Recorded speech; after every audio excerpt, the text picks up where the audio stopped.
আমি তো সবসময় ভালো সংবাদ দিই, আমি কি খারাপ সংবাদ দিছি নাকি কোনোদিন? তিস্তা নিয়েও ভালো সংবাদ। আমি আসলে এখানে এসেছি, আগামীকাল রংপুর যাব, কারণ আমার সাথে চীন দেশের দূতাবাসের যিনি রাষ্ট্রদূত আছেন উনিও জানেন। তিস্তাতে আমি যে কথাটা বলেছিলাম যে আমরা আমাদের সকল কাজ শেষ করে ফেলবো, দেশের পক্ষ থেকে যত কাগজপত্র জমা দেওয়ার আমরা চীন দূতাবাসের মাধ্যমে চীনা সরকারকে পাঠিয়ে দিয়েছি। চীনের এখন মিনিস্ট্রি অফ কমার্স এইটা নিয়ে যাচাই বাছাই করছে এবং বিশেষজ্ঞ পর্যায়ে একটা যাচাই বাছাই হচ্ছে। এটা আসলে খুবই বড় মাপের একটা প্রকল্প এবং অনেক ধরনের কম্পোনেন্ট এখানে আছে। এখানে কি করতে হবে?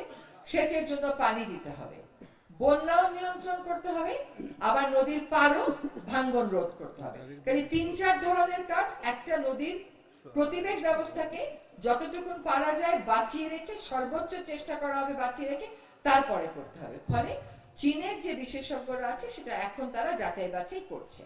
চীনের রাষ্ট্রদূত যখন আসবেন আগামীকাল, তখন আপনারা তার কাছ থেকেও আরো শুনতে পারবেন। একটা প্রক্রিয়াকে তো অস্বীকার করা যাবে না, কারণ এটা অনেক টাকার অর্থায়ন তাদেরকে করতে হবে।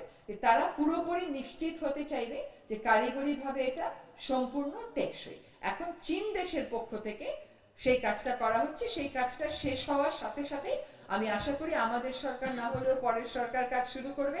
তবে আমাদের সরকারের যা করণীয় ছিল, সকল রকমের কাগজপত্র আমরা তাদেরকে সরবরাহ করেছি এবং তিস্তা নদীর পাড়ের মানুষদের সাথেও কিন্তু চীনা প্রতিনিধি দলরা এসে কথা বলে গেছেন। এর আগে যে প্রকল্পটা জমা দেওয়া হয়েছিল সে প্রকল্পে কিন্তু জনমানুষের কথা শোনা হয় নাই। এবার আমরা তিস্তা পাড়ের, নদী পাড়ের মানুষের সবার কথা তারা এসে শুনে গেছেন।